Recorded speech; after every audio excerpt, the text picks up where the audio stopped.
Mesdames et messieurs, assalamu alaikum wa rahmatullahi wa barakatuh. Que la paix et bénédiction, mais aussi la miséricorde d'Allah soit sur vous tous. Toujours ravis de vous retrouver dans de tels épisodes de culture religieuse, votre fenêtre sur le monde de la culture islamique. Aujourd'hui, c'est un sujet très intéressant, l'hypocrisie. Comment l'islam, comment le Coran a vu l'hypocrisie. Comment le discours islamique était dans le Coran en ce qui concerne l'hypocrisie. Quels sont les caractères des hypocrites? Le danger que représente ce phénomène au niveau de la société, au niveau des individus, toutes ces choses vont être éclaircies avec plus d'explications, des détails à travers l'intervention et la présence quand même de notre invité de marque, le grand savant, le grand ulama, docteur Kamal Gadallah, le grand professeur à l'université de l'Azhar. Vous êtes toujours bienvenu. Assalamu alaikum wa rahmatullahi wa barakatuh. Wa alaikum assalam wa rahmatullahi wa Donc, barakatuh. pour commencer très vite, qu'est-ce que ça veut dire l'hypocrisie du point de vue islamique? Bon, l'hypocrisie, en fait, d'une façon tout à fait lexicale, en fait, c'est quoi? Du point de vue lexical, un nifaq, il est dérivé du mot nafaq, tunnel. C'est-à-dire que l'hypocrite, il manifeste quelque chose et cache quelque chose d'autre. Donc, c'est pourquoi il est munafiq, c'est-à-dire il a un envers endroit, c'est-à-dire qu'il n'est pas correct et qu'il n'est pas direct. Donc, l'hypocrisie, c'est le fait de se paraître, ou bien de se manifester avec le musulman. Et effectivement, il est contre le musulman, il est contre la société musulmane. Donc, il ne fait que de complot. Donc, il fait un camouflage. C'est quelqu'un, en fait, qui est dissimulant, en fait, qui dissimule ses défauts, qui dissimule même la mécréance, alors qu'il manifeste les bons actes. Mais effectivement, lui, il est tout à fait loin d'être un vrai croyant. Ouais. Donc, ce phénomène a commencé avec même l'apparition de la société musulmane, dès le premier jour. Dès le premier jour, parce que à Yathrib, ultérieurement la Médine lumineuse, Al-Médina al-Munawwara, il y avait un groupe de Khazraj qui était une grande tribu, parce qu'il y avait deux tribus, de grandes tribus, en plus de trois tribus de juifs. Il y avait Al-Aws et Al-Khazraj. Et donc, pour Al-Khazraj, il était sur le point de faire la coordination de quelqu'un qui s'appelle Abdullah ibn Ubay pour devenir le souverain de Médine. Ouais. Une sorte de roi, ou bien de préfet, si vous voulez. Hein. Donc, mais l'arrivée du prophète, sallallahu alayhi wa sallam, a mis fin, en fait, à ce projet. Il a déraciné ce projet complètement parce qu'il n'était pas logique que le prophète soit gouverné par quelqu'un d'autre. D'accord? C'est le prophète, en fait. Donc, c'est le commandement, le chef de la vie et de la religion en même temps. Donc, Abdullah ibn Ubay n'avait qu'un seul stratagème, c'est de se déclarer musulman. Elle se déclarait musulman, mais effectivement n'était pas croyant, malheureusement. Parce que, par exemple, dans la bataille de Uhud, il s'est retiré avec le tiers de l'armée musulmane, donc qui étaient ses partisans. Donc, ce n'était pas la première fois. On y ajoute également la bataille de Tabouk, lorsque le prophète était l'obligation de confronter qui? De faire face à qui? Aux Byzantins. Aux Byzantins, donc, c'était une grande puissance, parce qu'à l'époque, il n'y avait que les Perses et les Romains, ou bien le Byzantin aussi, donc, comme par exemple l'Angleterre et la France dans une certaine époque, et actuellement les États-Unis et la Russie. Donc, c'est l'une de deux grandes puissances. Donc, le prophète, il n'avait pas l'habitude de déclarer sa destination, mais cette fois-ci, à cause de dangers et de situations sensibles de la bataille, il l'a déclaré. Il a dit, on est en train de nous combattre avec le Byzantin. Donc, un bon nombre en fait, de musulmans qui étaient hypocrites à l'époque. Ils présentaient plusieurs excuses au prophète sallallahu alayhi wa sallam, pour ne pas sortir avec lui vers la bataille. Parmi ces prétextes qui vous montrent à quel point, malheureusement, ils ne gardent que la bassesse et, si vous voulez, en fait, le caractère tout à fait détestable. Quelqu'un parmi les hypocrites, vous savez-vous qu'est-ce qu'elle a dit au prophète? Elle a dit au prophète, permettez-moi de ne pas sortir avec vous, parce qu'en fait, les femmes byzantines, en fait, elles sont très jolies, et j'ai peur d'être séduit par elles. Quelle bêtise, excusez-moi, parce que qui est en plein danger de la guerre, est-ce qu'il pourrait, par exemple, avoir le temps ou bien le tempérament de se trouver en plein désir? Impossible. Hein. Donc, ce sont donc des prétextes tout à fait futiles. Tout à fait futiles aussi, qui montrent que ce monsieur, en fait, il était sous le coup de la séduction. C'est-à-dire qu'ils sont en fait éprouvés, mais ils ont échoué de passer cette épreuve.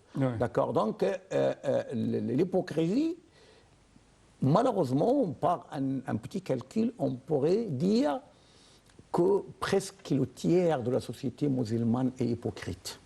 Parce que c'était autant de prophètes. Le fait de se retirer avec le tiers de l'armée, cela montre que presque le tiers des musulmans ne sont pas des vrais croyants.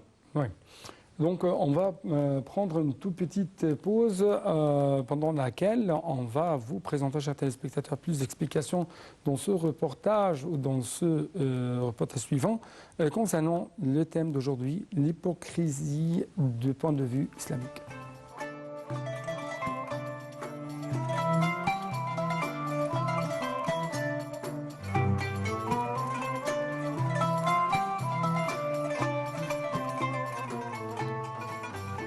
De nombreux oulémas ont mentionné que l'hypocrisie se divise en deux types. L'hypocrisie dans la croyance, certains oulémas nomment cette forme d'hypocrisie majeure. C'est lorsque la personne montre sa croyance en Allah, en ses anges, en ses livres, en ses messagers et au jour dernier, mais cache ce qui contredit une partie ou l'ensemble de cela. Dans le Coran, Allah maudit de tels hypocrites et les qualifie d'incroyants. Le Coran mentionne aussi qu'ils sont destinés à résider dans les profondeurs les plus abyssales de l'enfer. L'hypocrisie dans les actes. Certains oulémas nomment cette forme d'hypocrisie mineure. C'est lorsque la personne possède quelques-unes des manières d'être des hypocrites, comme le mensonge et le relâchement dans l'accomplissement de la prière, mais qu'elle croit toujours en Allah le Tout-Puissant, en son messager et au jour dernier. Il a été narré dans le hadith que le prophète a dit: il y a 3 signes révélateurs de l'hypocrisie. Lorsqu'il parle, il ment. Lorsqu'il fait une promesse, il la rompt. Et lorsqu'il est chargé de quelque chose, il trahit la confiance placée en lui. Les hypocrites en islam sont connus pour de nombreuses caractéristiques. Ils disent avec leur langue ce qui n'est pas dans leur cœur. Ils trompent les croyants. Ils causent la corruption sur terre par leurs paroles et leurs actions combinées. Ils se moquent des croyants. Ils jurent faussement afin de dissimuler leurs crimes. Ils s'allient aux incroyants et ils les soutiennent contre les croyants. Ils font des efforts pour démoraliser et décevoir les croyants. Ils conspirent contre les croyants ou y participent. Ils se réfèrent à la législation d'autres qu'Allah et son messager. Ils diffament les croyants et remettent en question les intentions des obéissants. Ne sont que quelques-uns de nombreux autres.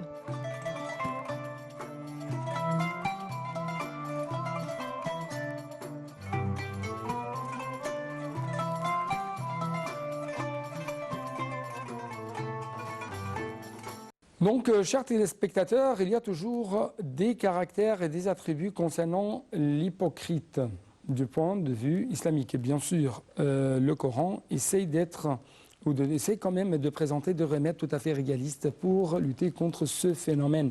L'hypocrisie dans la société commence, c'est ce qu'on va savoir encore une fois à travers les éclaircissements de notre invité, Dr Kamal Gadallah.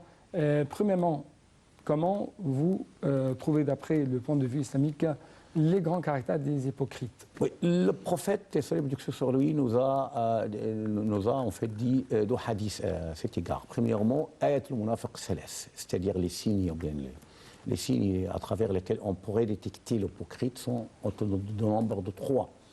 Iza hadatha kazab, lorsqu'il parle, il ment. Iza wa'ada akhlaf, lorsqu'il s'engage de quelque chose, il le trahit. Wa iza tumina khan, c'est-à-dire lorsque lui confie quelque chose, donc il ne fait que la trahison. D'accord? Donc ce sont 3 attributs qui se trouvent également aussi dans le Coran. Nous avons un autre hadith, أربع من كنا فيه كان منافقا خالصا. ومن كانت فيه خصلة من النفاق منهن كان فيه خصلة من النفاق حتى يدعها. C'est-à-dire il y a 4 attributs, bien 4 signes. Lorsqu'ils se réunissent chez quelqu'un, donc il est purement hypocrite. Et lorsqu'il a un seul signe, donc il a un signe d'hypocrisie, c'est-à-dire il est hypocrite en quart, il est hypocrite en moitié, il est hypocrite en 3/4, il est entièrement hypocrite lorsqu'il réunit, ma'azallah, les 4 signes. إذا حدث كذب, lorsqu'il parle, il ment. إذا تمنى خان, lorsque lui confie quelque chose, donc il le trahit, soit un secret, soit par exemple des biens, amwal, etc. وإذا عاهد غدر, lorsqu'il s'engage, donc il viole son engagement.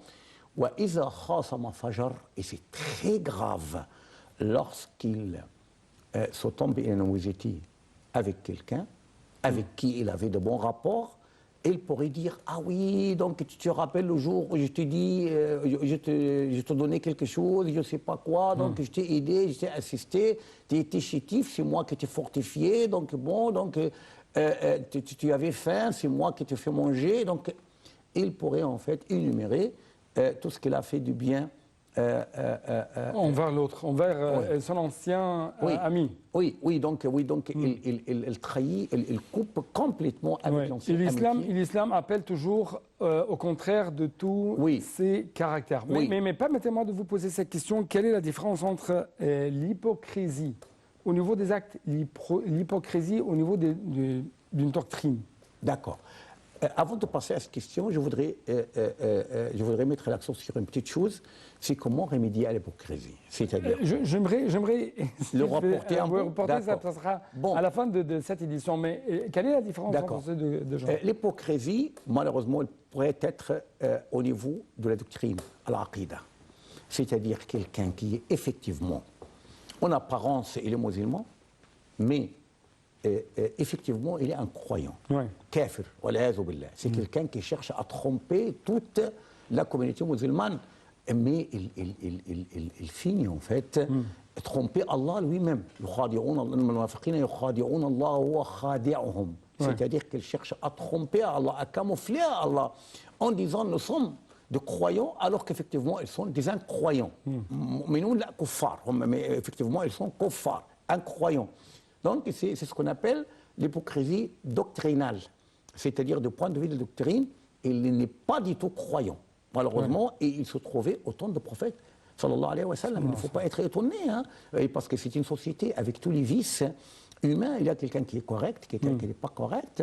Dans toutes les sociétés, il y a même aussi... Et le prophète, que la bénédiction d'Allah soit sur lui, a été envoyé pour lutter contre des tels vices, parce que, parce que, bien sûr, notre grand prophète a essayé de transformer la société bédouine ou arabe, ou les différents membres de cette société, de l'état de jahiliya, de l'inconscience, à l'état de la conscience, à l'état pour fonder une communauté, de la foi. En fait, une communauté. Donc il y avait des maladies, mais ce n'était pas une chose tout à fait automatique de se transformer en tant qu'un croyant. Non, il faut une éducation. Il faut une éducation. En fait. Éducation qui était graduelle. C'était presque la mission la plus difficile pour le prophète Mohammed. Oui. Comment changer cette société avec de tels vices? Bon, premièrement, il faut connaître, je vous partage la vie entièrement, la mission la plus difficile, c'est l'éducation. Soit par exemple l'éducation au stade de l'enseignement, l'éducation au stade prédicatif, c'est-à-dire da'wa. la prédication. Donc, pour être un bon imam, en fait, qui pourrait transformer tout un quartier à travers sa mosquée, par exemple, et rendre les jeunes plus corrects, par exemple, les pousser à faire le bien pour leur pays, c'est aussi une chose très très difficile, parce qu'il faut passer plusieurs étapes.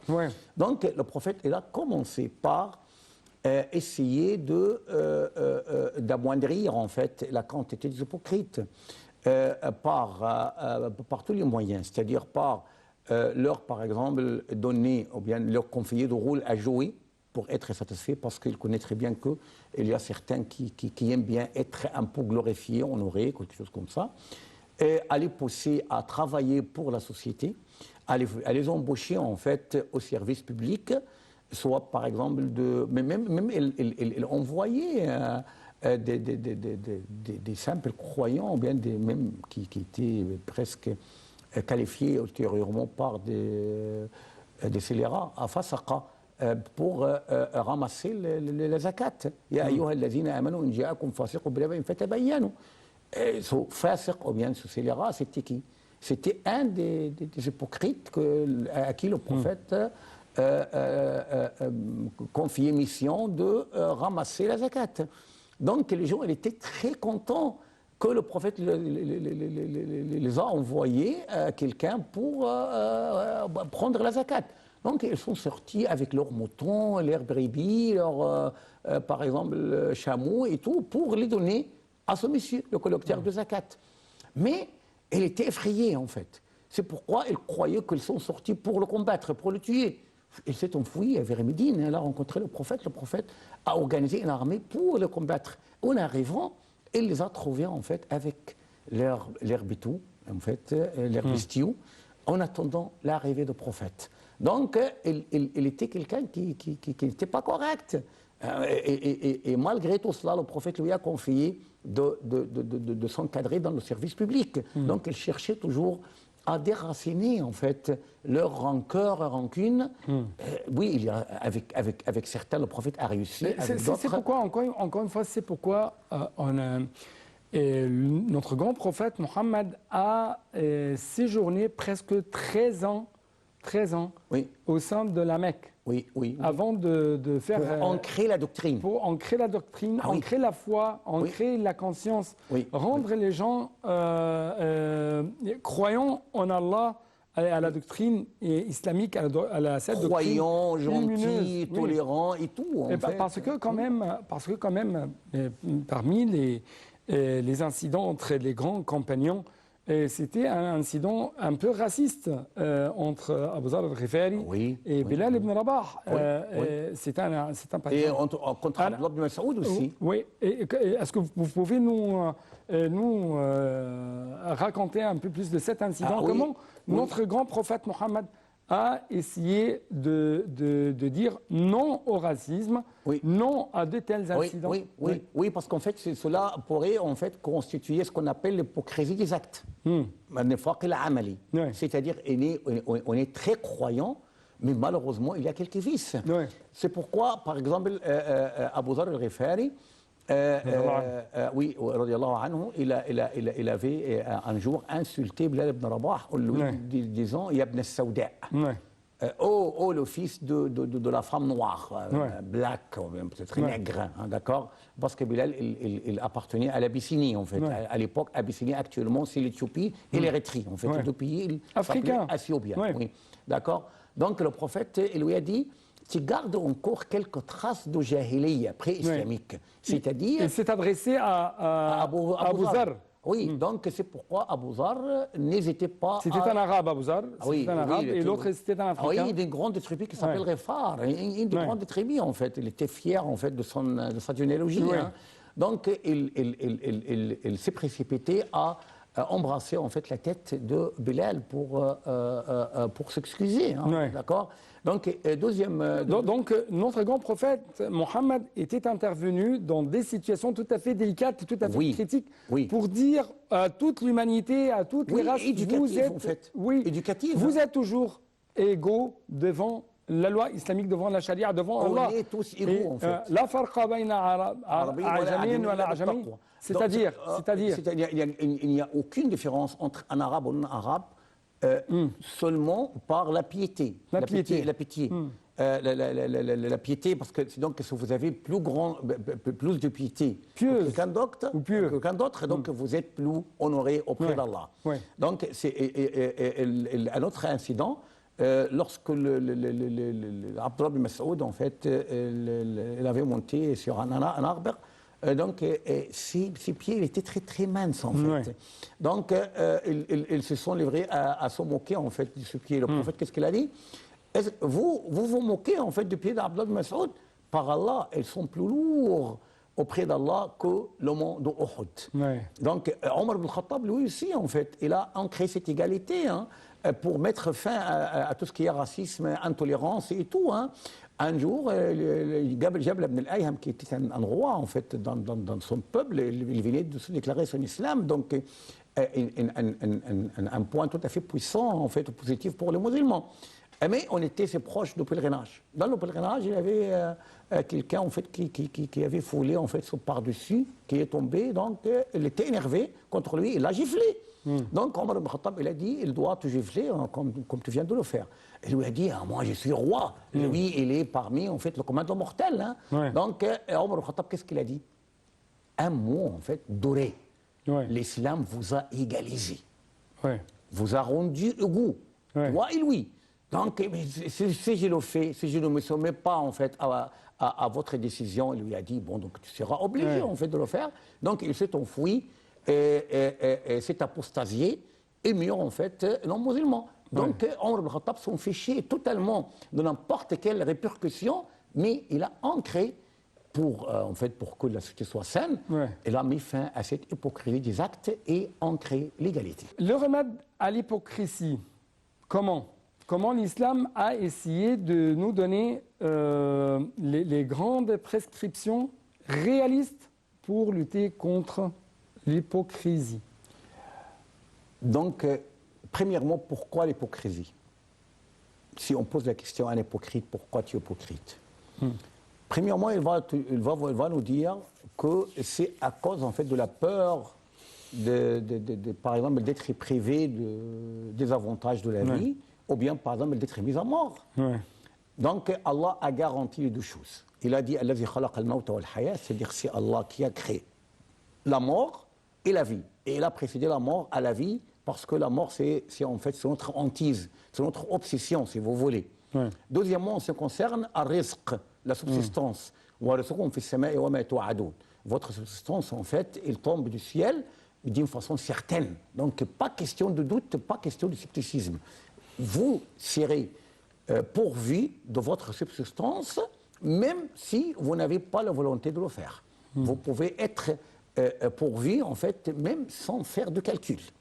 Il pourrait, en fait, donner en largeur une subsistance à quiconque il veut. D'accord? Donc, troisièmement, c'est aussi, en fait, l'inquiétude pour les enfants. Donc, quelqu'un pourrait vous dire, ah oui, donc moi, je suis hypocrite, mais c'est malgré moi. Je voudrais, en fait, une sorte d'ascension, en fait, dans ma carrière, pour être, par exemple, le directeur, je ne sais pas quoi. Donc, il faut que je tombe en très, très bonne entente, en fait. Il faut que je fasse, en fait, des choses, en fait, même qui ne sont pas à la hauteur, pour mon supérieur, pour être, par exemple, gradué. Tout. Donc, c'est... Le Coran, qu'est-ce qu'il nous a dit à la fin de la sourate des hypocrites? Il y a une sourate qui s'intitule Les hypocrites, sourate al-Munafiqun. يا أيها الذين آمنوا أنفقوا مما رزقناكم من قبل أن يأتي أحدكم الموت. C'est-à-dire, فيقول رب لولا أخرتني إلى أجل قريب. Donc, il nous a averti, en fait, إنما أموالكم وأولادكم فتنة والله عنده أجر عظيم. Donc, أنفقوا مما رزقناكم, c'est-à-dire dépenser de ce dont vous êtes pourvu avant que la mort nous étonne, l'un de vous n'attaque l'un de vous. À l'époque, il aura l'espérance qu'Allah lui reporte un petit délai pour qu'il puisse, en fait, faire des dépenses et être parmi les vertueux et parmi les pieux. Donc,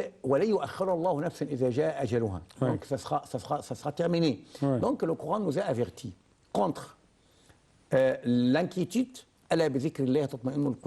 C'est par l'évocation d'Allah que le cœur se rassure. Ouais. Deuxièmement, par en fait nous épargner de cette peur, de cette crainte de la mort et de la privation, parce que le prophète, qu'est-ce qu'il a dit? Il a dit fattaqullaha wa ajmilu fi talab, c'est-à-dire oui, avoir piété envers Allah, et il faut être gentil en demande. Il ne faut pas être humilié, d'accord? Il ne faut pas être humilié en demandant quelque chose. En demandant quelque chose à quelqu'un. À quelqu'un. À quelqu'un. Mais être humilié en demandant quelque chose. C'est autre chose. Hein. C'est autre chose parce que c'est le vrai donneur en fait.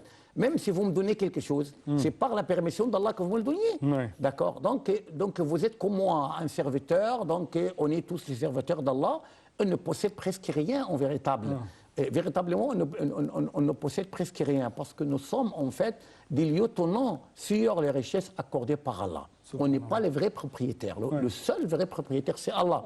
Donc, et c'est le seul décideur. Oui, le seul décideur, le seul pourvoyeur, le seul riche, le seul puissant, le seul omniscient aussi, d'accord? Donc,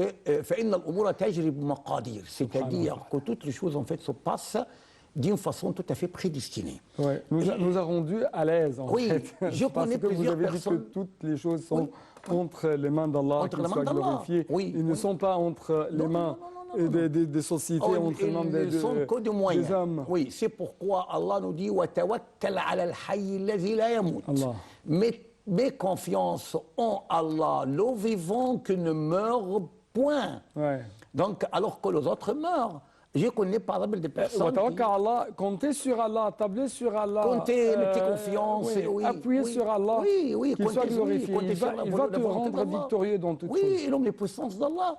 Donc, je connais plusieurs personnes qui avaient fait excusez-moi, des acrobates, des escroqueries, en fait, pour avoir de postes. En fin de compte, ils ne l'ont pas obtenu. Parce que Allah n'a pas prédestiné. C'est contre la volonté d'Allah. Oui, c'est la volonté d'Allah. C'est pourquoi, pas question de l'hypocrisie, parce que c'est inutile. Hein. L'hypocrisie, c'est un crime. Et toujours, le crime est inutile, en fait. Donc, est-ce que vous croyez, par exemple, je m'adresse aux hypocrites qu'Allah les mettre en bon rétablissement et les fasse guérison en fait contre des vices. Est-ce que vous croyez que vous pouvez par exemple parier sur la destinée? On ne pourrait jamais parier sur la destinée. La destinée, c'est la providence. Donc on n'a pas besoin en fait d'être humilié parce que l'hypocrite c'est quelqu'un qui est humilié. Parce que quelqu'un qui est peureux. C'est-à-dire s'il y a un petit danger, ils croient que ce danger est destiné à eux, alors qu'il pourrait destiner à n'importe qui. Il pourrait donc pour être loin de toute peur, nous devons toujours être fortifiés par ce bouclier divin, Allah, qu'il soit glorifié. Oui, le cuirasse contre l'hypocrisie, c'est la certitude et la confiance en Allah. Allah. Pas d'autre question, parce que si vous mettez confiance en Allah, donc, qui vous pouvez, par exemple, avoir peur. Donc nous devons toujours être confiants à Allah, qu'il soit glorifié, satisfaits de ses actes et toujours être des gens honnêtes, sincères. Oui, je termine par une petite chose. Allah nous a dit « wa qul i'malu », œuvrez. Il n'a pas dit « wa qul injahu », réussissez. Parce qu'en fait, la réussite, le succès et tout, donc, il est parmi les mains d'Allah, dans le sens figuré, comme vous venez de le dire. Donc, nous devons déployer tous les efforts possibles, logiques, légaux et légitimes. Et il faut remettre le résultat et le bilan de notre travail à Allah. Qu'il soit glorifié. Je dois vous remercier infiniment pour ce grand épisode. Merci beaucoup. Je vous en prie. Merci, chers téléspectateurs, pour votre attention. Et toujours, vous devez être confiants envers Allah et vous devez être tout à fait à l'aise parce que toutes les choses, le monde sont entre les mains d'Allah, qu'il soit glorifié. Assalamu alaikum wa rahmatullahi wa barakatuh. Que la paix et bénédiction, mais aussi la miséricorde d'Allah soit sur vous tous et au revoir.